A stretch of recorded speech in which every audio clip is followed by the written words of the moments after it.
সুরজিতের গান, গল্প ও কবিতার আসরে সকলকে স্বাগত। আজ শুনবে আমার লেখা একটি কবিতা, কলম। মূলত এই কবিতাটা লিখেছি আজ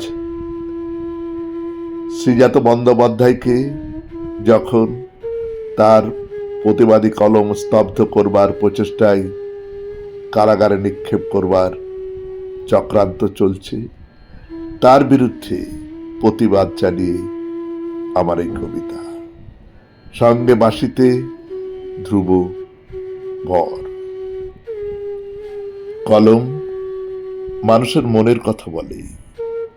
কবি, সাহিত্যিক, ঔপন্যাসিক, দার্শনিকগণের কলমে বারবার ফুটে উঠেছে সামাজিক ও রাজনৈতিক পটচিত্র। নির্ভীক কলমকে কোন রাষ্ট্রশক্তি কখনো থামিয়ে রাখতে পারেনি। তাই তো পৃথিবী জুড়ে সৃষ্টি হয়েছে একের পর এক বিপ্লব, আর ধ্বংস হয়েছে কত স্বৈরাচারী শাসক। ওইসব স্বৈরাচারী দুরাচারী শাসকবর্গ ভয় পায় একমাত্র কলমকে। তাদের লক্ষ্য তাদের বিরুদ্ধে গর্জে ওঠা কলমকে স্তব্ধ করে দেওয়া। আজ সমগ্র ভারত জুড়ে যখন ধর্মীয় গোড়ামিকে হাতিয়ার করে একদল মানুষ রাজনৈতিক ক্ষমতা কায়েমে মরিয়া, সেই ধর্মীয় গোড়ামির বিরুদ্ধাচরণের অর্থই হলো তাদের স্বার্থে আঘাত।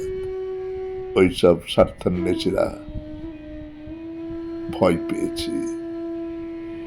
তাই তো কবি শ্রীজাতকে কারাগারে নিক্ষেপে তোড়জোড়।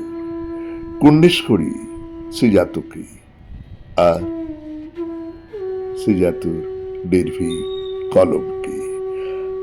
আশা করব দিকে দিকে এইভাবে গর্জে উঠুক সমস্ত কলম। বিশ্বাস হবেই হবেই জয়, সত্যের নিশ্চয় হবেই হবেই জয়, আমাদের নিশ্চয়। নমস্কার।